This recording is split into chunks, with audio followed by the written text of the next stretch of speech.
classmates and colleagues. The topic that I'm going to present this morning is probably a fitting next topic to Dr. Suma's presentation.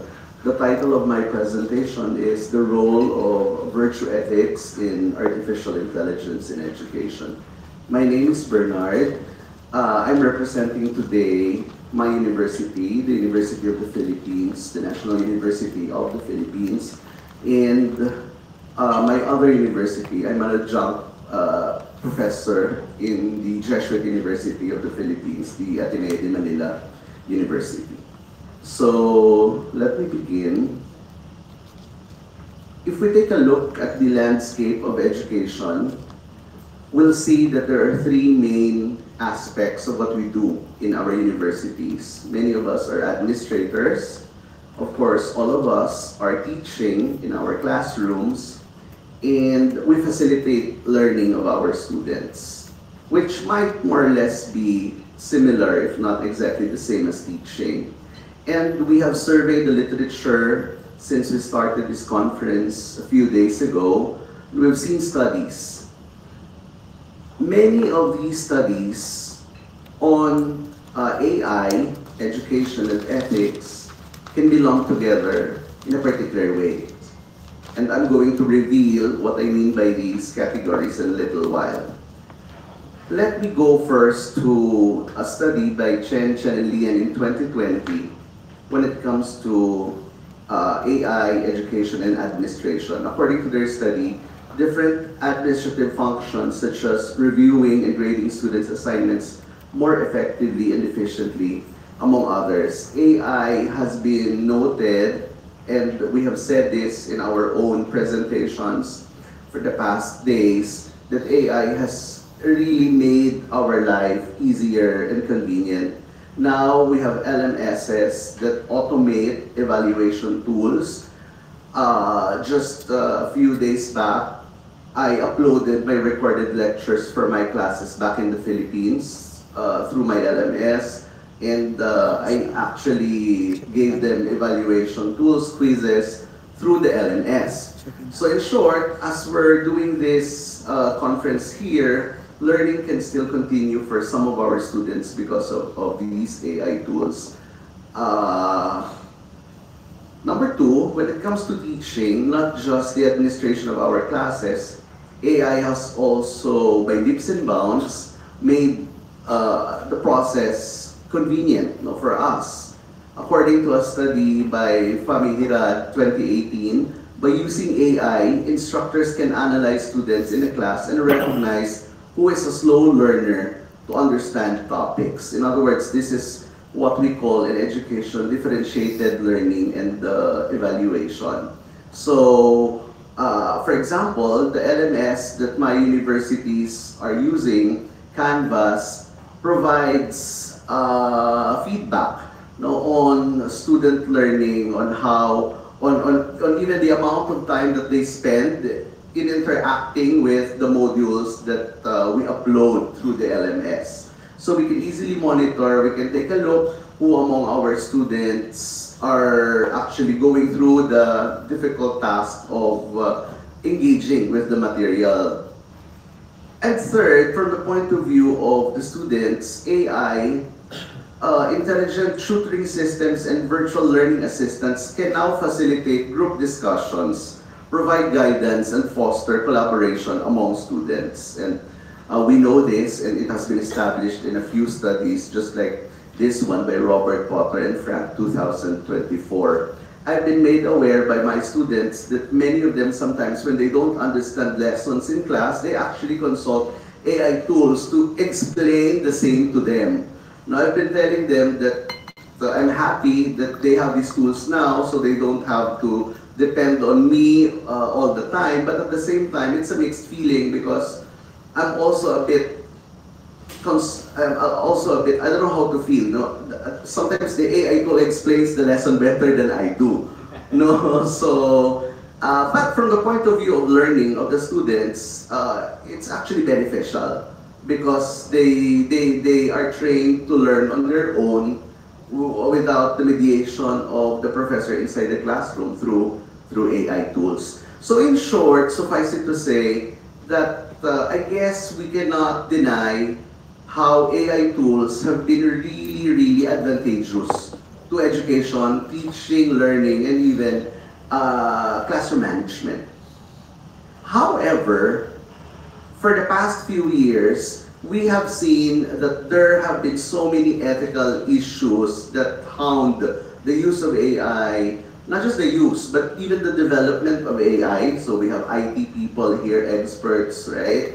So it's it's the development, it's the employment of AI that we want to also examine.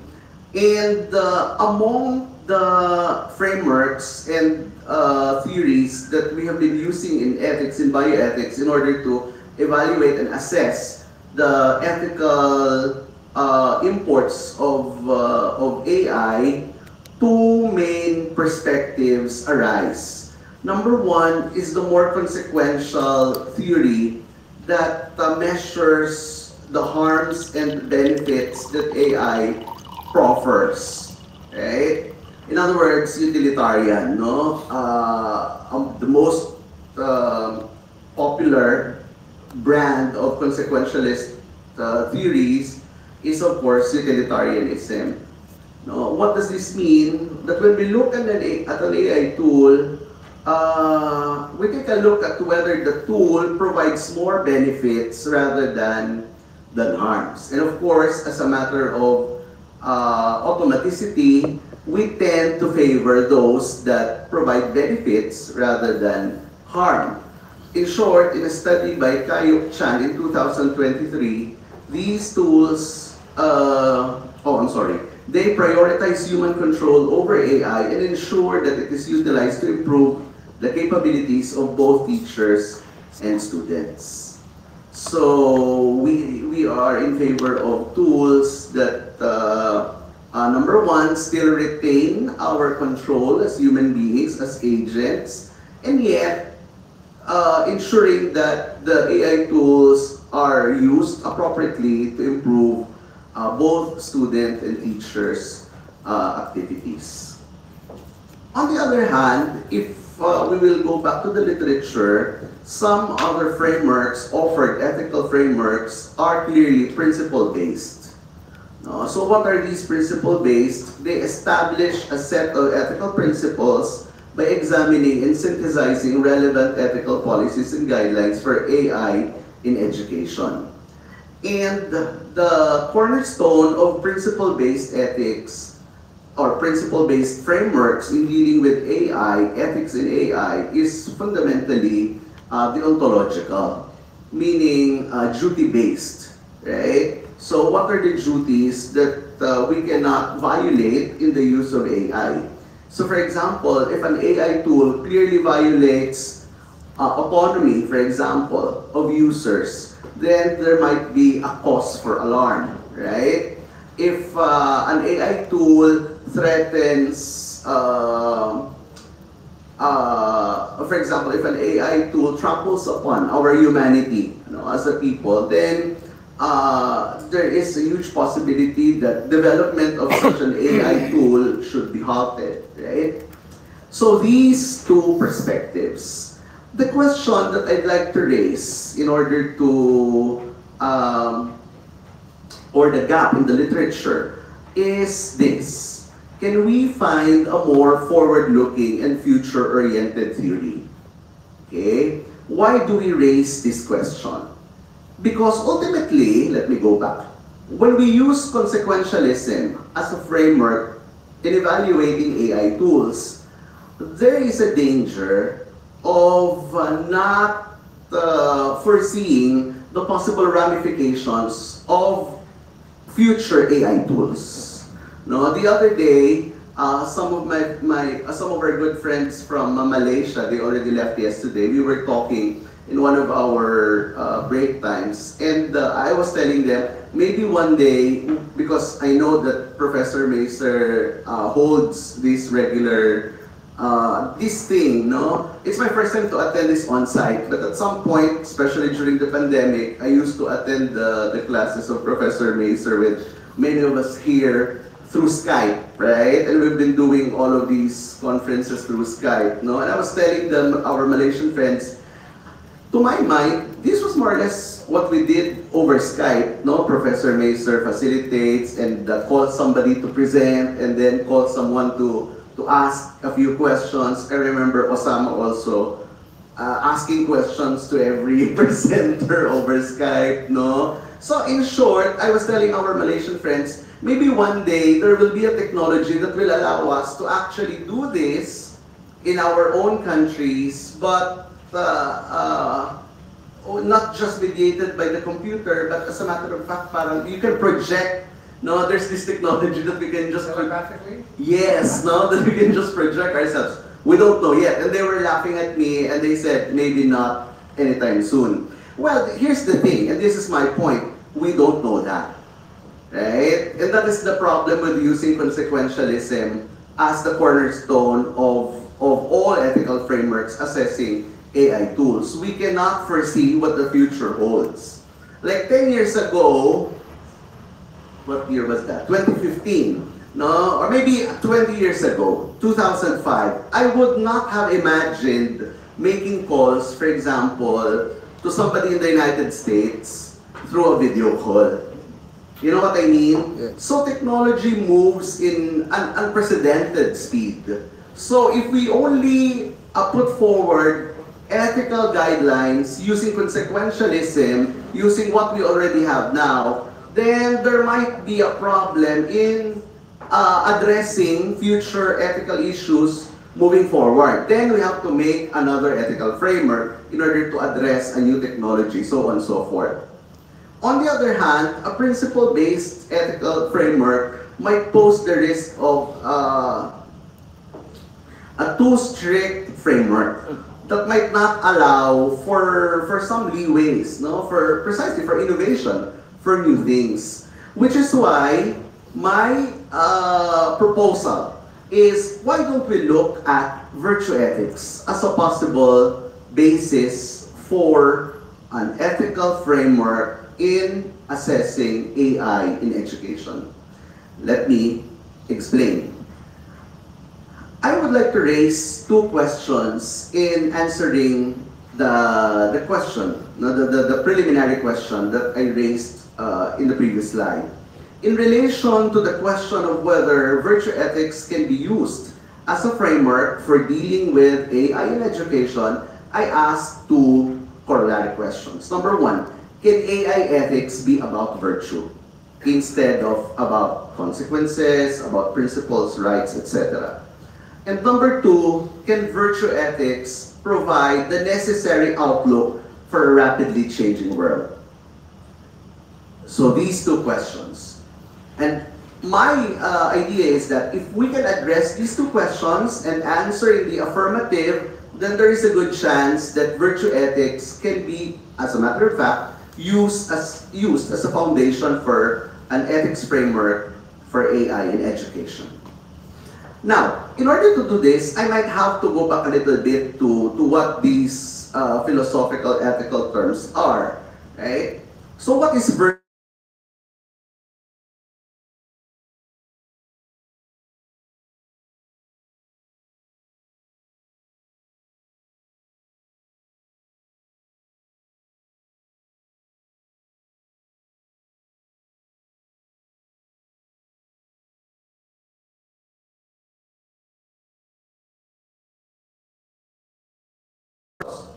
2022. No? In many ethics courses, we normally include at least three, no? But maybe more, no? Care ethics, Buddhist ethics, right? Confucian ethics, etc. But if you survey textbooks on ethics, you'd usually find at least three, no, that you don't normally miss. Number one is duty ethics, consequentialist, and the third is virtue ethics. But unlike those previous two, virtue ethics does not deal with actual actions, but rather on the moral agent, meaning us, right? And on the virtues, meaning characters of excellences that human beings are ideally supposed to eventually attain. Now, virtue ethics inquires also about the issue of thriving or flourishing in a world, well, in our case, in a world penetrated by AI technologies. One good thing about virtue ethics is it does not just ask, is this AI tool or is your action of using ChatGPT, for example, ethical or not? Instead, it asks, is a moral agent who uses an AI technology in this manner, in this particular situation, actually, in doing so, being a good person or being a such and such person, whatever the virtue is.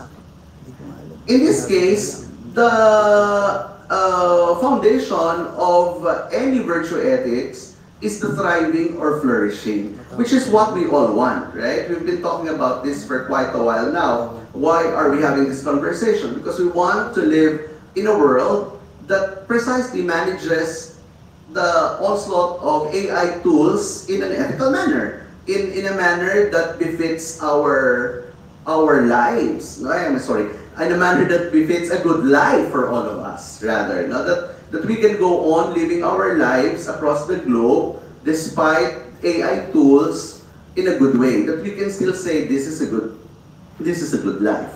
And this idea is enshrined in virtue ethics. No, the goal of living a flourishing or thriving life. Number 3, the third point, how should humans function in contemporary times? A duty-based or a consequence-based ethical framework does not respond to that.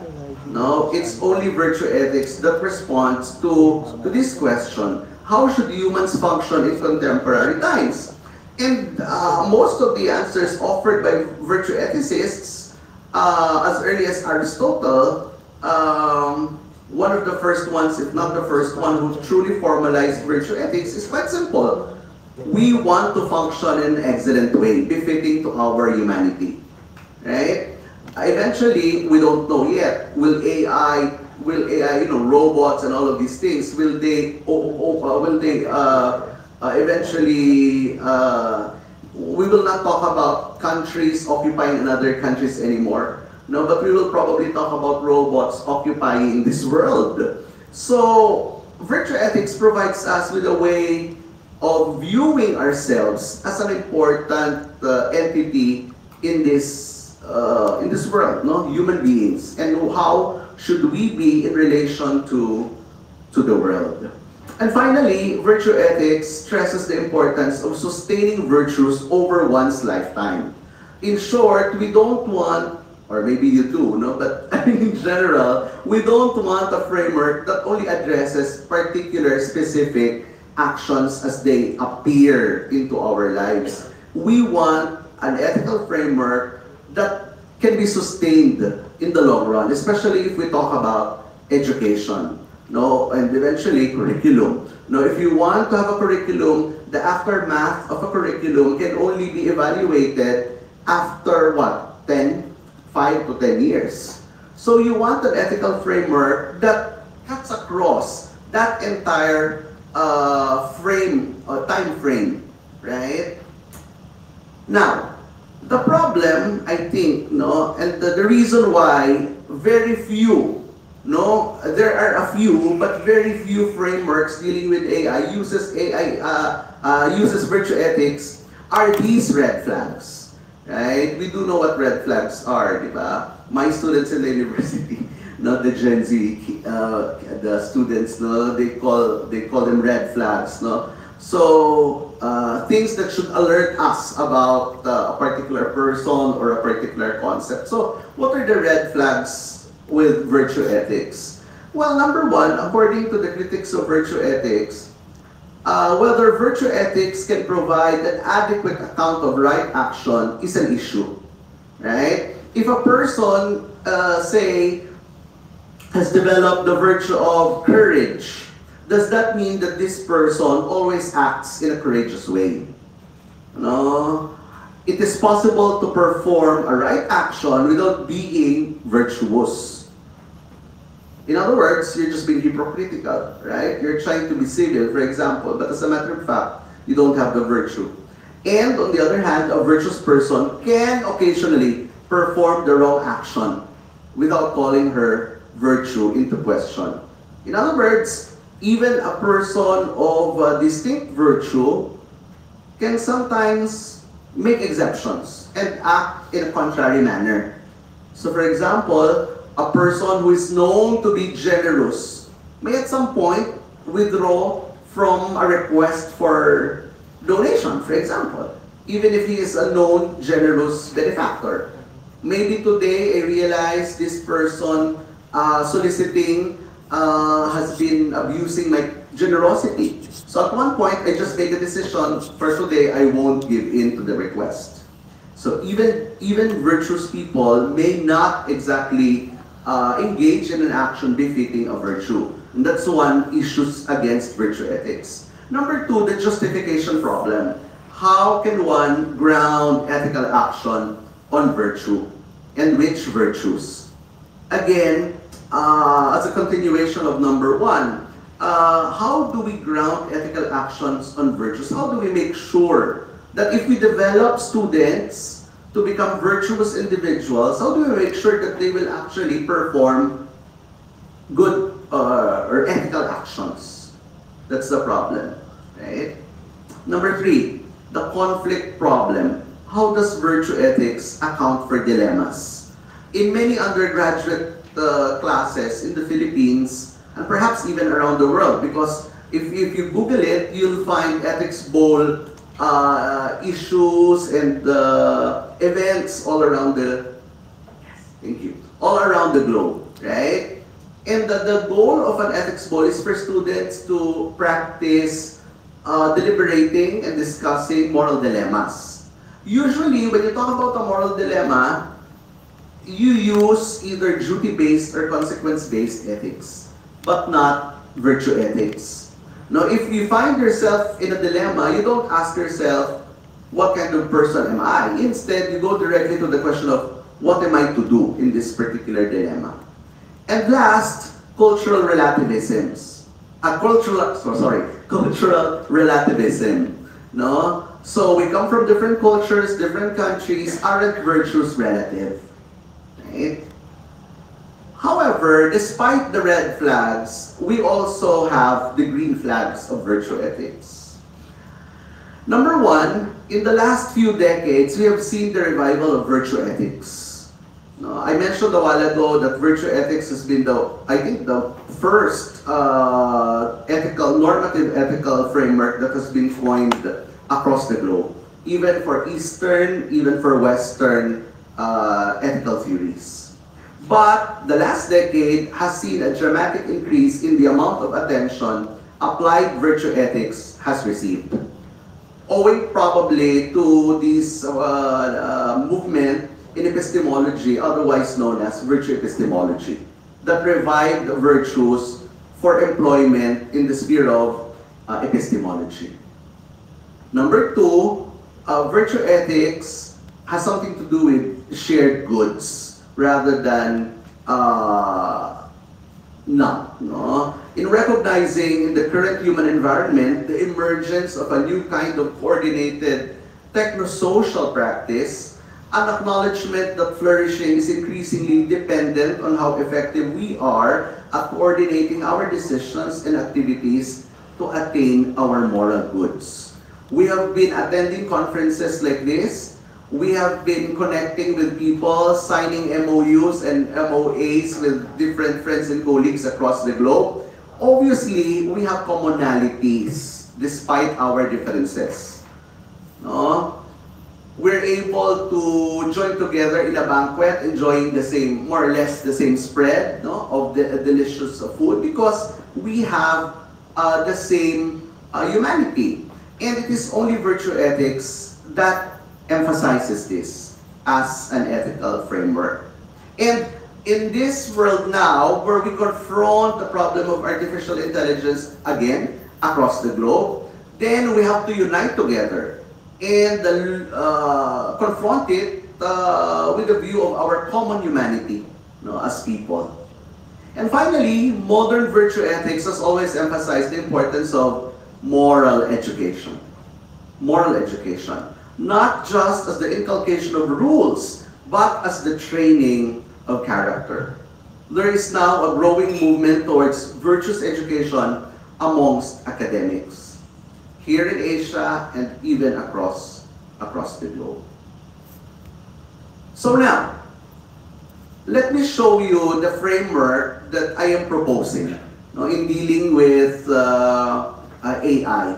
No, the virtue ethics in artificial intelligence ethics. Ang haba. It's so long. No, in English, I meant it's so long, the name of the framework. But it's a working paper. So it's a combination of a virtue ethics in AI. It's a combination not just of a moral framework that we can use to deal with issues in artificial intelligence, but also it allows for a moral education curriculum that we can also apply in our educational institutions, so that as we face the issues of artificial intelligence, we also prepare our students, our future decision makers in making intelligent decisions about AI moving forward. This is my last slide, is it? Okay, yes, it is. So let me just explain quickly that framework. Why I think that responds to the issue that I have raised earlier. The role of ethics, of virtue ethics in artificial intelligence in education. This framework, as a moral framework, virtues are more flexible, again, in accounting for and inspiring actions towards AI in education. Again, I'm using the term inspiring actions because one of the issues with virtue ethics is that virtues do not automatically lead to actions, but they do inspire them towards AI in education. And relative to other normative theories that can either be too strict or ill-suited to predict future technologies, I mentioned this a while ago, virtues, Shannon Valor calls them technomoral virtues. Virtues, moral virtues that are geared towards technologies, such as honesty, the same moral values that we know. Self-control, humility, justice, or what I mentioned earlier, intellectual virtues, which has been, as a collective, gaining traction in the field of moral education. They all provide an idea of the highest good, which is our happiness, our flourishing, exemplary persons, which according to many studies in psychology might be the best way to teach virtues by positing exemplars. Practical path of moral cultivation and the view of what humans are and should be like. These elements are all present in virtue ethics. That's why it's a fitting moral framework, even in dealing with AI. And secondly, as a moral education framework, because again, let me go back to that slide a while ago, just so I can. So these are the two questions, and these are my responses. So when you talk about the outlook for the future, virtue ethics can provide a moral education framework that can provide outlook for a rapidly changing world by laying the foundation for future global citizens who will inevitably took on the challenges that lie ahead. So, as a conclusion, virtue ethics in artificial intelligence in education can be a very potent possibility for moral educators, values, curriculum experts, teachers, because virtue theory, as a normative theory in ethics, can provide, number one, a good moral framework for responding to challenges in AI, and two, can provide a framework for moral education that is useful in providing outlook for the future in relation to AI. Thank you very much. Thank you. So I'd like to time for a question too. Any comments or questions? Please. Cypher, please. The mic is coming. And I do encourage people to Thank you sit very much for at my the table. presentation. Actually, AI is a transformative force of education. And my question is to you. AI is reduce the critical thinking for a student. Do you agree or disagree? What is your opinion? Thank you very much for that question. Yeah, I think of course it's necessary to integrate critical thinking in any of these frameworks. Now, virtue ethics, as a matter of fact, might be the most, I'm selling virtue ethics too much here, but I think among all the other ethical theories, virtue ethics allows for the exercise of critical thinking, as virtue ethics is fundamentally anchored in prudence, right? It does not dictate exactly what you should do in a particular situation. At the end of the day, it allows the moral agent to make the decision for himself or herself, depending on the conditions and the situations where he or she is in. But the idea is, if we can raise people to be more conscious about these virtues, then no matter where they see and find themselves in, then they may be expected to actually exercise their virtues. Thank you. Thank you. Second and last question, please. Thank you very much about your presentation, first of all. I have one reflection that you have been talking about the presentation on the virtue ethic and intelligence to using the AI for studying the student or teacher. So they have one concern about the question for me. And for example, in nowadays, everybody know about the fire. So fire has the cause and effort that if we are not using the rightfully about that how to utilize in the war. But anyway, we cannot stay from the fire. So how do we stabilize with the fire and how do we use that fire into our daily life? So we carefully to use that one, which is not damage to the society. So according to this, for example, for our understanding, so we cannot stay away from the AI nowadays. And this is a reality that we are seeing now, because this is the revolutionary and also this is the artificial deployment of the in the war. So how do we use that one carefully according to the virtue and according to the ethical way of life? So the second thing is to teaching for the student or learning from the teacher. And there has one philosopher talk about I cannot teach you anything. I can only make you think. Socrates, he has mentioned about this one. So in reflection for this quote, that I have one concern based on the virtue ethic. So to study further philosophy or any part of the aspect, we are not teaching the information. We are not just going to see that which we already know about this one. We are just making to think rather than what we have already. So the think is very processing. That means we have to know about how critically thinking, so logically thinking. So if it's not jumping down to the here and over, so might be conclusion very mistake for that one. Therefore, we have to know about the thinking process must be logically and critically. So that's why I have been studying for our professor, which is over there at the standing. They always mention about this one. We are came to study here is not studying for the technology and it's not studying for the information. To provide it for this one is how do you think critically? How do you think rather than what we know in the previous time? That's why we are studying for this one.